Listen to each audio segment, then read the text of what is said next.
ನಮಸ್ಕಾರ ಗೆಳೆಯರೆ, ತಮ್ಮೆಲ್ಲರಿಗೂ ನಮ್ಮ ಅವೇರ್ ಅಂಡ್ ಬಿವೇರ್ ಚಾನಲ್ಗೆ ಸುಸ್ವಾಗತ.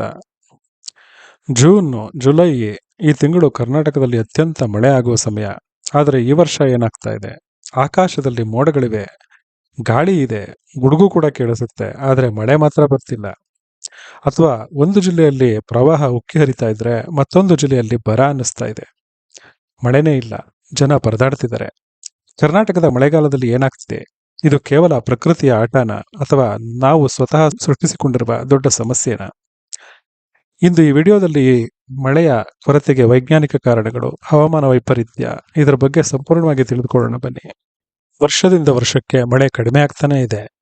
ನಮ್ಮ ವಿಜ್ಞಾನಿಗಳು ಪರಿಸರ ತಜ್ಞರನ್ನ ಕೇಳಿದ್ರೆ ಅವರು ಎಲ್ನಿನೋ ಅಂತಾರೆ. ಈ ಎಲ್ನಿನೋ ಅಂದ್ರೆ ಏನು? ಇದರ ಬಗ್ಗೆ ಒಂದು ಮಾಹಿತಿಯನ್ನು ತಿಳ್ಕೊಳ್ಳೋಣ ಬನ್ನಿ ಸ್ನೇಹಿತರೆ. ಸಾಮಾನ್ಯವಾಗಿ ಪೆಸಿಫಿಕ್ ಮಹಾಸಾಗರದ ಪೂರ್ವ ಭಾಗದ ನೀರು ತಂಪಾಗಿರುತ್ತದೆ. ಆದರೆ ಕೆಲವು ವರ್ಷಗಳಲ್ಲಿ ಆ ನೀರು ಅಸಾಮಾನ್ಯವಾಗಿ ಬಿಸಿಯಾಗುತ್ತದೆ. ಈ ಘಟನೆಯನ್ನೇ ಎಲ್ನಿನೋ ಎಂದು ಕರೆಯುತ್ತಾರೆ.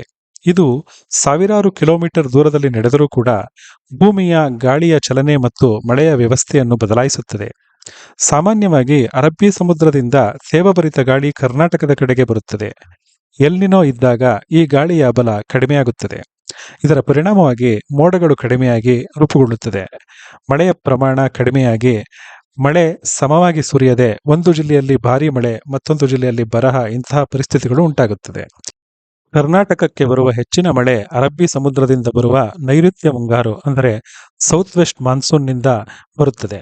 ಅರಬ್ಬಿ ಸಮುದ್ರದಿಂದ ತೇವಾಂಶಯುಕ್ತ ಗಾಳಿಗಳು ಬಂದು ಆ ಗಾಳಿ ಪಶ್ಚಿಮ ಘಟ್ಟಗಳನ್ನು ತಾಕಿದಾಗ ಅವು ಮೇಲಕ್ಕೆ ಏರಿ ತಂಪಾಗಿ ಮಳೆಯನ್ನು ಸುರಿಸುತ್ತವೆ.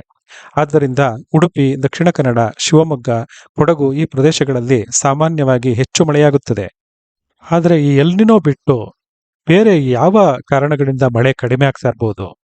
ಪಶ್ಚಿಮ ಘಟ್ಟಗಳ ನಾಶ, ಒಮ್ಮೆ ಮಳೆಯನ್ನು ಹಿಡಿದಿಟ್ಟಿದ್ದ ಅರಣ್ಯಗಳು ಇಂದು ಕಡಿಮೆಯಾಗುತ್ತಿವೆ. ಅಕ್ರಮ ಗಣಿಗಾರಿಕೆ, ರಸ್ತೆಗಳು, ರೆಸಾರ್ಟ್ಗಳು, ಅರಣ್ಯ ನಾಶ ಇವೆಲ್ಲ ಸೇರಿ ಸ್ಥಳೀಯ ಮಳೆಯ ಚಕ್ರವನ್ನೇ ದುರ್ಬಲಗೊಳಿಸುತ್ತದೆ. ಮೂರನೇದಾಗಿ ಹೇಳಬೇಕು ಅಂದ್ರೆ ನಗರೀಕರಣ. ಬೆಂಗಳೂರು ಒಮ್ಮೆ ತಂಪಿನ ನಗರ ಎಂದು ಪ್ರಸಿದ್ಧಿಯಾಗಿತ್ತು. ಇಂದು ಕಾಂಕ್ರೀಟ್ ಕಾಡು, ಮರಗಳ ಸಂಖ್ಯೆ ಕಡಿಮೆ, ಕೆರೆಗಳು ಮುಚ್ಚಲ್ಪಡುತ್ತಿವೆ, ಭೂಮಿಯ ಉಷ್ಣಾಂಶ ಹೆಚ್ಚಾಗುತ್ತಿದೆ. ಇದರಿಂದ ಕೂಡ ಸ್ಥಳೀಯ ಹವಾಮಾನವು ಬದಲಾಗುತ್ತಿದೆ. ಜಾಗತಿಕ ತಾಪಮಾನದ ಏರಿಕೆ, ಭೂಮಿಯ ಸರಾಸರಿ ಉಷ್ಣಾಂಶ ಏರುತ್ತಲೇ ಇದೆ. ಇದರಿಂದ ಮಳೆಯ ಸಮಯ ಕೂಡ ಬದಲಾಗುತ್ತದೆ. ಒಂದೇ ದಿನದಲ್ಲಿ ಅತಿವೃಷ್ಟಿ, ನಂತರ ಹಲವು ದಿನ ಮಳೆಯೇ ಬರುವುದಿಲ್ಲ. ಇಂತಹ ಅಸ್ಥಿರ ಮಳೆ ಈಗ ಸಾಮಾನ್ಯವಾಗುತ್ತಿದೆ. ಇದರ ಪರಿಣಾಮವಾಗಿ ಏನಾಗ್ತಿದೆ ಸ್ನೇಹಿತರೆ? ಕೃಷಿಯನ್ನು ನೋಡಿದ್ರೆ ಬಿತ್ತನೆಯಲ್ಲಿ ವಿಳಂಬ, ಬೆಳೆ ಒಣಗಿ ಹೋಗುವುದು, ಇಳುವರಿ ಕಡಿಮೆಯಾಗುವುದು, ರೈತರ ಸಾಲ ಹೆಚ್ಚಾಗುವುದು. ಇದರ ಜೊತೆಗೆ ಕುಡಿಯುವ ನೀರಿನ ಸಮಸ್ಯೆಗಳು ಉದ್ಭವ ಆಗ್ತಾ ಇದೆ. ಜಲಾಶಯಗಳು ತುಂಬದಿದ್ದರೆ ಮುಂದಿನ ಬೇಸಿಗೆಯಲ್ಲಿ ಕುಡಿಯುವ ನೀರಿನ ಸಮಸ್ಯೆ ಎಷ್ಟು ಎದುರಾಗಬಹುದು. ಜೊತೆಗೆ ಜಲವಿದ್ಯುತ್ ಉತ್ಪಾದನೆ ಕಡಿಮೆಯಾಗುತ್ತೆ, ವಿದ್ಯುತ್ ಕೊರತೆ ಉಂಟಾಗುತ್ತೆ. ಆಹಾರದ ಬೆಲೆಗಳು ಗಗನಕ್ಕೇರುತ್ತದೆ. ತರಕಾರಿ, ಅಕ್ಕಿ, ಬೇಳೆ, ಹಣ್ಣು ಎಲ್ಲದರ ಬೆಲೆ ಕೂಡ ಏರಬಹುದು. ಪರಿಸರದ ಮೇಲೆ ಏನು ಪರಿಣಾಮ ಆಗ್ತಾ ಇದೆ? ಅರಣ್ಯಗಳಲ್ಲಿ ಬೆಂಕಿ ಹೆಚ್ಚಾಗುತ್ತದೆ. ಕಾಡು ಪ್ರಾಣಿಗಳು ಗ್ರಾಮಗಳಿಗೆ ಬರಬಹುದು. ಜೈವಿಕ ವೈವಿಧ್ಯಕ್ಕೂ ಹಾನಿಯಾಗುತ್ತದೆ. ಮಳೆ ಇಲ್ಲದೆ ಈ ವರ್ಷ ಬರಗಾಲ ಬರುವ ಸ್ಥಿತಿ ಇದೆ. ಆದರೆ ಸಾಮಾನ್ಯ ಜನರಾದ ನಾವು, ನಮ್ಮನ್ನು ಆಳುತ್ತಿರುವ ದೊರೆಗಳು ಅಂದರೆ ರಾಜಕಾರಣಿಗಳು ಹಾಗೂ ನಮ್ಮ ವಿದ್ಯಾವಂತ ಅಧಿಕಾರಿಗಳು ನಾವೆಲ್ಲ ಹೇಗೆ ಈ ಮಳೆಯ ಕೊರತೆಯನ್ನು ಎದುರಿಸಲು ರೆಡಿಯಾಗ್ತಾ ಇದ್ದೀವಿ? ನಮ್ಮ ಪ್ರಯತ್ನ ಏನು ಅಂತ ನೋಡಿದ್ರೆ ತುಂಬಾ ಬೇಸರ ಆಗುತ್ತೆ. ಬೆಂಗಳೂರಲ್ಲಿ ಬೆಳಿಗ್ಗೆ ಕೆಲವರು ಮನೆ ಮುಂದೆ ಕ್ಲೀನ್ ಮಾಡಲು ಮತ್ತು ತಮ್ಮ ವಾಹನಗಳನ್ನು ತೊಳೆಯಲು ಹರಿಸುವ ನೀರು ನೋಡಿದ್ರೆ ಅದು ಒಂದು ಸಣ್ಣ ಊರಿಗೆ ಒಂದು ದಿನಕ್ಕೆ ಬೇಕಾದಷ್ಟು ನೀರನ್ನು ಪೂರೈಸಬಹುದೇನೋ ಅನಿಸುತ್ತೆ.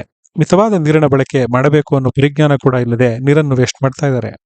ಇನ್ನು ನಮ್ಮ ನಾಯಕರು ಅಥವಾ IAS IPS ಅಧಿಕಾರಿಗಳು ಯಾರೂ ಕೂಡ ಮಳೆ ಕಡಿಮೆಯಾಗಿದೆ, ಅದಕ್ಕೆ ಪರ್ಯಾಯ ವ್ಯವಸ್ಥೆ ಏನು ಮಾಡಬಹುದು, ನೀರನ್ನು ಹೇಗೆ ಸಂರಕ್ಷಿಸಬಹುದು, ಇದು ಯಾವುದರ ಬಗ್ಗೆ ಒಂದೇ ಒಂದು ಮಾತಾಡಿದ್ದನ್ನು ಕೂಡ ಯಾವ ನ್ಯೂಸ್ ಚಾನೆಲ್ನಲ್ಲಾಗಲಿ ನ್ಯೂಸ್ ಪೇಪರ್ನಲ್ಲಾಗಲಿ ನಾನು ನೋಡಲಿಲ್ಲ.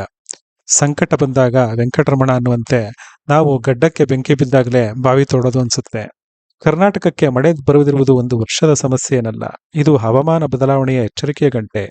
ಇಂದು ನಾವು ಪ್ರಕೃತಿಯನ್ನು ಉಳಿಸಿದರೆ ನಾಳೆ ಪ್ರಕೃತಿ ನಮ್ಮನ್ನು ಉಳಿಸುತ್ತದೆ. ಈ ಮಾಹಿತಿ ನಿಮಗೆ ಉಪಯುಕ್ತವಾಗಿದೆ ಅನಿಸಿದರೆ ಈ ವಿಡಿಯೋವನ್ನು ಲೈಕ್ ಮಾಡಿ ಹಂಚಿಕೊಳ್ಳಿ. ಮಳೆಯನ್ನ ಉಳಿಸಿ, ಜೀವನವನ್ನ ಉಳಿಸಿ. ಧನ್ಯವಾದಗಳು.